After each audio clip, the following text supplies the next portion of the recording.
Hah? Aduh pusing. Pala otak, pala Barbie pusing. Bolak-balik. Maju, mundur. Maju, mundur. Maju, mundur. Maju, mundur. Anjay, pusing banget coy. Halo semuanya, perkenalkan nama saya Inayatul Maula Karin, saya akrab dipanggil Karin. Saya dari kelas 10 AKL 2. Pada kesempatan kali ini saya akan mempresentasikan tentang apa sih itu interaksi sosial. Ketika ada orang Minang bertemu dengan orang Jawa dan mereka saling berkomunikasi dengan bahasa mereka masing-masing, mereka bisa mengerti apa yang mereka bicarakan nggak? Interaksi merupakan hubungan timbal balik yang jujur dalam aksi dan reaksi. Contohnya ketika guru menjelaskan pelajaran kepada muridnya di kelas, lalu gurunya bertanya dan dengan muridnya dijawab. Itu termasuk dalam interaksi karena adanya aksi dari guru yang bertanya dan murid yang memberikan reaksi menjawab. Tetapi kalau ada telepon lalu tidak dijawab, itu tidak bisa disebut interaksi karena tidak ada reaksi dan reaksi. Nah, jadi itu tadi adalah pengertian dari interaksi sosial dan aku berikan sedikit contoh dari interaksi sosial itu kayak gimana sih. Nah, selanjutnya kita akan lanjut ke ciri-ciri interaksi sosial. Interaksi sosial memiliki beberapa ciri-ciri, yaitu ciri interaksi sosial yang pertama adalah pelaku minimal 2 orang. Bisa lebih, bisa kelompok. Itu juga termasuk ciri-ciri dari interaksi sosial dan gimana terjadinya interaksi sosial. Yang kedua, dari ciri-ciri interaksi sosial adalah memiliki simbol. Salah satu simbol dari interaksi sosial adalah bahasa. Karena dengan bahasa kita akan mengerti apa yang orang lain bicarakan dan itu akan menjadi awal mula terjadinya interaksi. Dimana dengan bahasa yang sama kita akan mengerti apa yang orang lain bicarakan. Contohnya kita berbicara dengan teman menggunakan bahasa Indonesia, pasti kita mengerti apa yang teman kita bicarakan. Tetapi saat kita sedang berlibur ke luar negeri tapi kita tidak mengerti bahasa yang orang lokal sana, kita tidak akan bisa menjalin interaksi. Kenapa? Karena simbol bahasanya sudah berbeda. Selanjutnya dari ciri-ciri interaksi ada dimensi waktu. Maksudnya apa ya dimensi waktu itu? Maksudnya dimensi waktu itu adalah interaksi yang kita lakukan hari ini, besok, atau kemarin. Nah, itulah interaksi yang menunjukkan dimensi waktu. Maksudnya ada waktu-waktu tertentu yang menunjukkan terjadinya interaksi. Selanjutnya dari ciri-ciri interaksi sosial yang terakhir adalah memiliki tujuan. Jadi kita tuh harus ada tujuannya, kita mau berbicara apa kepada orang lain, mau berkomunikasi apa dengan orang lain, mau menceritakan apa kepada teman. Contohnya, guru menjelaskan materi pelajaran kepada muridnya di kelas. Tujuannya apa? Tujuan guru tersebut adalah agar materi pelajaran yang disampaikan oleh guru disampaikan kepada muridnya dan murid mengerti apa yang gurunya menyampaikan. Contoh lain lagi kayak aku lagi mau cerita sama teman sebangku aku, kayak tanya-tanya tujuan. Kayak kemarin contohnya aku nggak masuk sekolah, terus besoknya aku tanya ke temanku. Jadi tujuannya aku bertanya, kemarin tuh belajar apa sih? Selanjutnya ada syarat terjadinya interaksi sosial. Syarat terjadinya interaksi sosial ada 2. Yang pertama adalah kontak sosial. Jadi kontak sosial itu apa sih?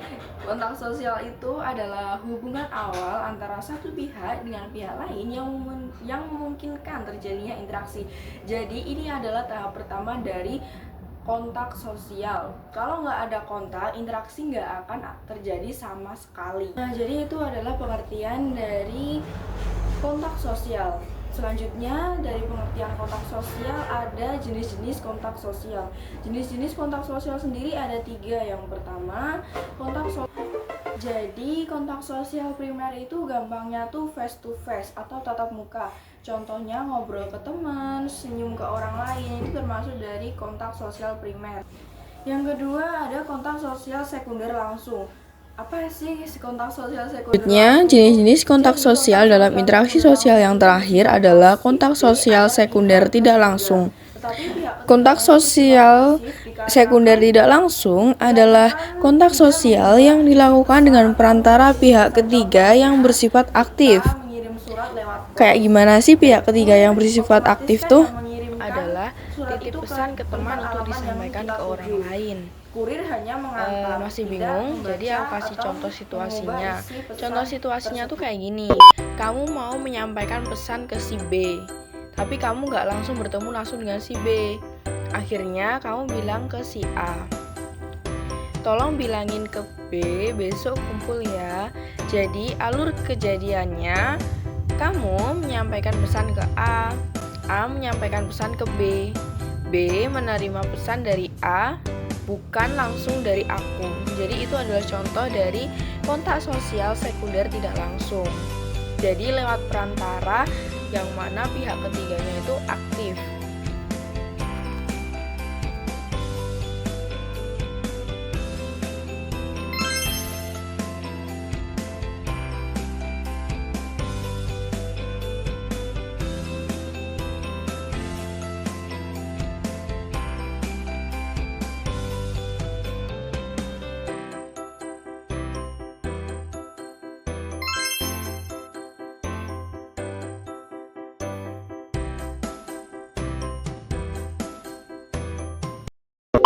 Selanjutnya, dari jenis-jenis kontak sosial sendiri ada juga bentuk-bentuk kontak sosial.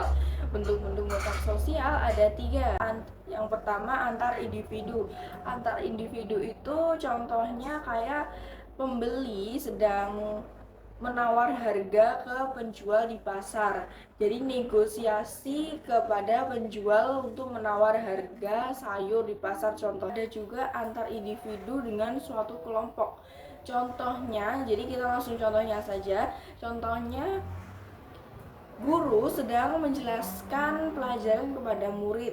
Dan kan murid di kelas kan banyak, berkelompok, dan gurunya hanya per orang, individu. Jadi itu adalah contoh dari antar individu dengan suatu kelompok. Selanjutnya adalah antar kelompok. Selanjutnya adalah antar kelompok. Antar kelompok sendiri adalah contoh pertandingan bola voli itu kan saling ada kelompok 1 dan kelompok 2.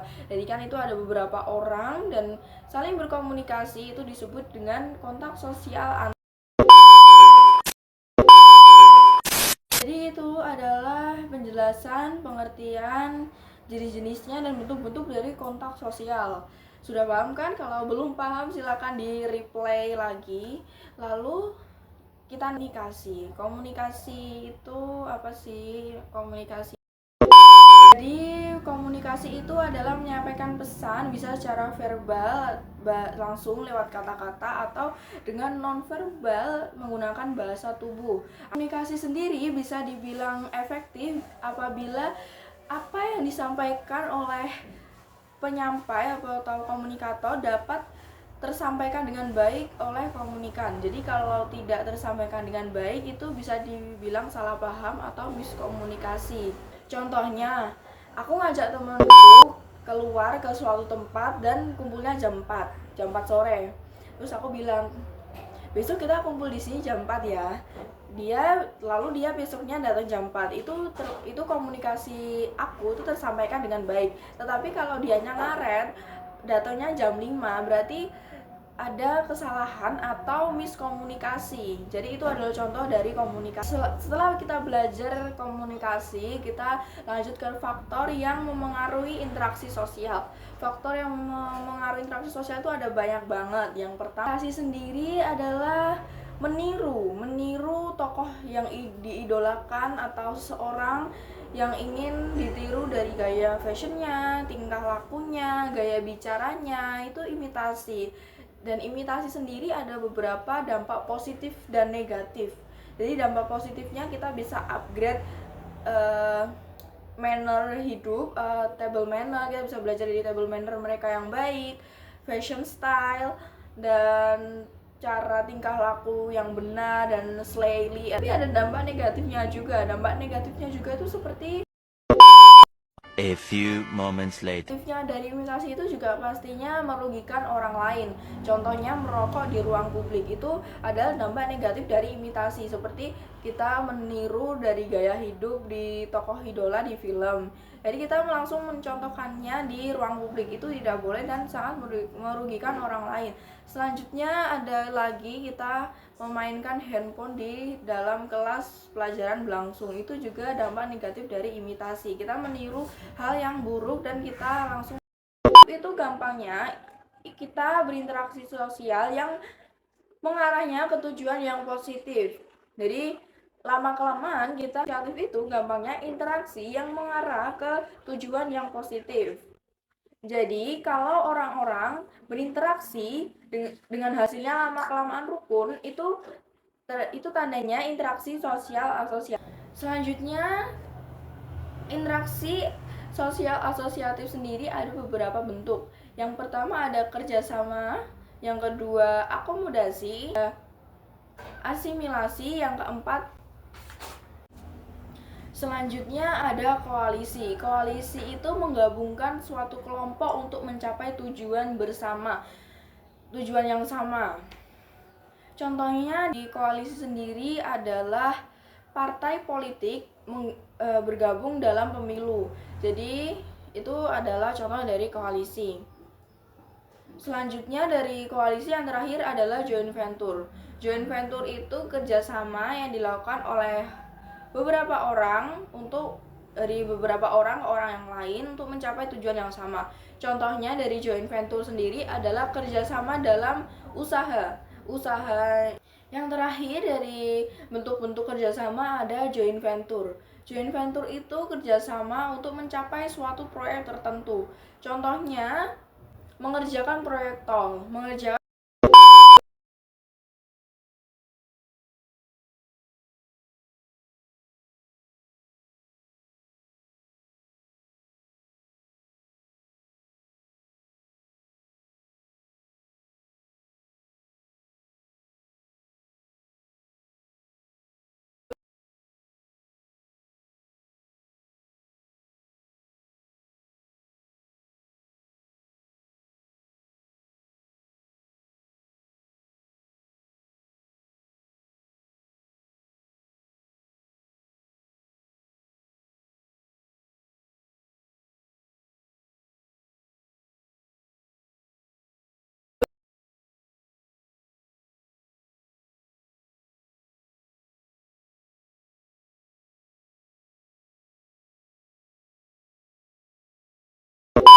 gampangnya interaksi yang mengarah ke tujuan yang positif. Jadi kalau orang-orang berinteraksi dengan hasilnya lama kelamaan rukun, itu tandanya interaksi sosial asosiatif.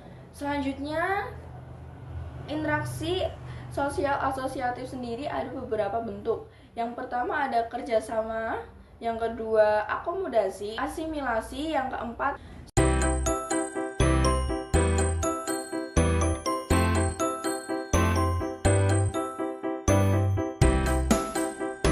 selanjutnya ada koalisi. Koalisi itu menggabungkan suatu kelompok untuk mencapai tujuan bersama, tujuan yang sama. Contohnya dari koalisi sendiri adalah partai politik bergabung dalam pemilu. Jadi itu adalah contoh dari koalisi. Yang terakhir dari bentuk-bentuk kerjasama ada joint venture. Joint venture itu kerjasama untuk mencapai suatu proyek tertentu. Contohnya mengerjakan proyek tol, mengerjakan suatu perusahaan, menjalankan suatu usaha untuk mencapai usaha itu sukses. Itu yang kedua dari interaksi sosial asosiatif adalah akomodasi.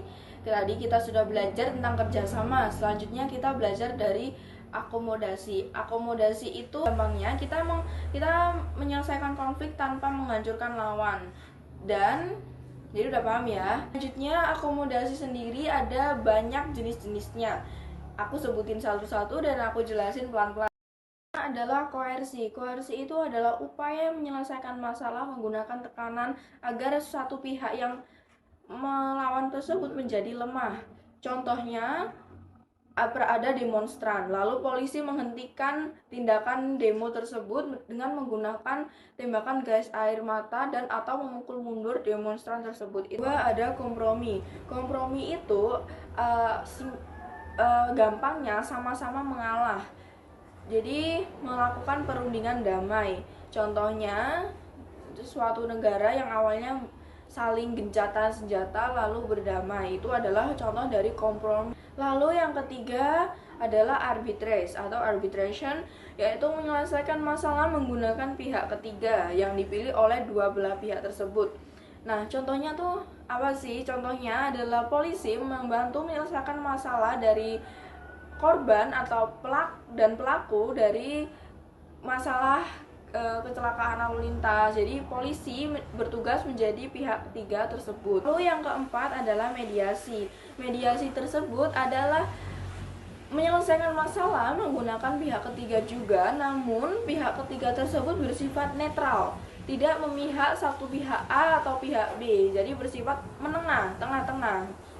Contohnya, ketua RT membantu menyelesaikan masalah warga A dengan warga B, dan ketua RT ini bertugas untuk bersifat netral, tidak memihak manapun. Selanjutnya ada konsiliasi. Konsiliasi sendiri adalah menyelesaikan masalah menggunakan lembaga. Jadi, pihak ketiganya ada lembaga. Contohnya, karyawan ada masalah dengan perusahaan tersebut, dan yang menangani permasalahan karyawan dengan perusahaan adalah lembaga. Contohnya lembaga dinas Disnaker atau Dishub atau yang lainnya. Lalu yang keenam adalah toleransi. Pasti teman-teman udah familiar dengan kata toleransi. Jadi toleransi adalah sikap menghargai dalam suatu kelompok masyarakat.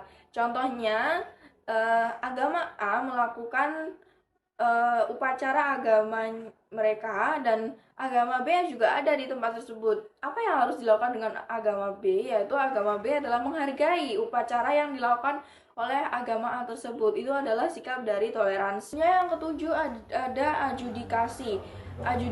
Adjudikasi sendiri adalah menyelesaikan masalah menggunakan jadi adjudikasi itu adalah menyelesaikan perselisihan melalui pengadilan.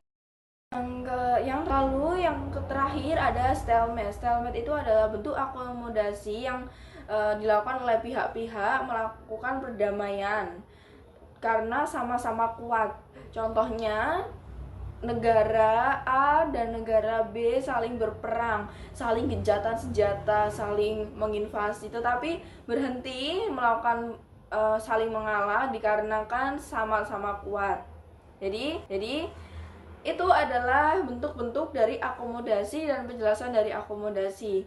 Sudah paham kan teman-teman dari sini? Lalu yang ketiga dari interaksi sosial asosiatif adalah asimilasi. Asimilasi sendiri adalah proses usaha menggabungkan dua kebudayaan atau lebih sehingga menghilangkan budaya lamanya. Namun asimilasi sendiri juga ada beberapa faktor penghambatnya, yaitu yang pertama terisolasi. Terisolasinya suatu kelompok masyarakat dengan budaya luar, lingkungan luar, dunia luar itu takut. Lalu yang kedua, kurangnya pengetahuan atas kebudayaan baru yang akan dihadapi. Lalu yang ketiga, faktor penghambatnya juga takut budaya baru, diskriminasi, atau dari faktor-faktor yang lain. Dan juga selain dari faktor penghambat juga ada faktor yang mendorong. Faktor yang mendorong itu yang pertama adanya musuh yang sama dari luar kelompok, jadi itu bisa menjadikan kerjasama. Yang kedua ada terjadinya pernikahan campuran atau yang disebut amalgamasi. Lalu yang ketiga ada toleransi. Toleransi keterbukaan antara golongan luar dengan golongan yang lama. Selanjutnya adalah akulturasi. Akulturasi itu adalah pencampuran dua kebudayaan sama seperti asimilasi, namun akulturasi ini ada perbedaannya. Akulturasi itu tidak menghilangkan budaya lama. Contohnya dari akulturasi adalah musik keroncong. Musik keroncong itu adalah perpaduan dari Portugis dicampur dengan budaya Jawa. Nah, jadi teman-teman udah paham belum interaksi sosial asosiatif itu ya? Banyak banget kita belajar dari interaksi sosial asosiatif, dari kerjasama, akomodasi, asimilasi, akulturasi. Selanjutnya kita belajar interaksi sosial disosiatif. Di kata disosiatif itu gampangnya teman-teman kalian kalau ngingat, disosiatif itu kebalikan dari asosiatif. Kalau asosiatif itu bertujuan dengan arah yang positif, lalu kebalikannya kalau disosiatif itu kebalikan dari untuk mencapai, nggak mencapai sih, kayak ujung-ujungnya jadi negatif kalau disosiatif itu. Interaksi sosial yang menuju ke arah pertentangan. Interaksi sosial disosiatif sendiri ada beberapa bentuk. Aku jelasin pelan-pelan dan aku sebutin ya. Interaksi sosial disosiatif itu yang pertama ada persaingan atau competition. Jadi persaingan untuk mencapai tujuan yang sama, kita melakukan saingan yang negatif. Persaingan sendiri ada dua, yaitu persaingan individu dan persaingan kelompok. Jadi kalau individu itu kita saingan sama satu orang, aku satu orang dan dia satu orang. Kayak contohnya aku pengen juara satu, jadi aku saingan sama si A ini. Lalu kalau persaingan kelompok itu contohnya seperti partai politik. Jadi pastikan ada pemilu dan ada calon dari pemilu tersebut. Jadi partai A dengan partai B ini musuhan, bersaing, siapa yang akan menjadi calon pemimpin di masa depan tersebut. Selanjutnya adalah kontravensi. Kontravensi itu adalah proses persaingan yang masih ketidakpastian atau masih janggal. Jadi ada suatu individu itu yang nggak suka, itu masih abu-abu atau tidak pasti, itu masalah pribadi atau masalah apa gitu. Jadi atau perasaan tidak suka kepada orang lain. Jadi kontravensi itu ada beberapa bentuk juga. Bentuk kontravensi sendiri ada 5, yaitu rahasia, taktis, umum, sederhana, dan intensif. Aku akan jelasin pelan-pelan. Yang pertama apa sih yang rahasia atau itu? Oke, jadi singkatnya rahasia itu adalah motif tersembunyi untuk menjatuhkan lawan. Jadi menyembunyikan rahasia sebagai strategi untuk menjatuhkan lawannya. Lalu yang kedua ada taktis. Langsung contohnya dari taktis itu provokasi, menyebarkan propaganda untuk melemahkan suatu pihak. Nah, jadi lanjut untuk yang ketiga. Jadi sederhana ini gampangnya adalah menyangkal perkataan seseorang di depan umum. Lalu yang keempat ada umum. Jadi umum itu adalah penolakan, perlawanan. Jadi itu adalah umum. Lalu yang kelima ada intensif. Intensif itu contohnya menyebarkan desas-desus, menyebarkan hoax, menyebarkan rumor. Bahkan di zaman digital ini ada seseorang yang bahkan rela membayar buzzer untuk menyebarkan rumor agar booming, agar viral. Jadi itu adalah intensif. Lalu selanjutnya dari kontravensi adalah konflik. Konflik adalah interaksi yang mengarah ke pertentangan antar perorangan atau kelompok dikarenakan akibat adanya perbedaan yang mendasar. Jadi penyebab munculnya konflik sendiri adalah perbedaan pendapat, perbedaan ideologi, bahkan perselisihan paham itu juga menyebabkan terjadinya konflik. Nah, jadi kita udah belajar tentang interaksi sosial disosiatif. Udah paham ya, disosiatif itu yang negatif, lalu yang asosiatif itu mengarah ke yang positif. Jadi kebalikan dari jadi keduanya berkebalikan. Jangan sampai keliru kalau disosiatif itu negatif, kalau asosiatif itu positif. Selanjutnya, materi kita yang terakhir adalah keteraturan sosial. Jadi materi kita yang terakhir adalah keteraturan sosial ya teman-teman. Sebagai makhluk sosial, manusia pastinya melakukan interaksi sosial kepada individu lain. Ketika kita berinteraksi dan interaksi tersebut sesuai dengan norma dan aturan, akan menimbulkan keteraturan sosial. A few moments later.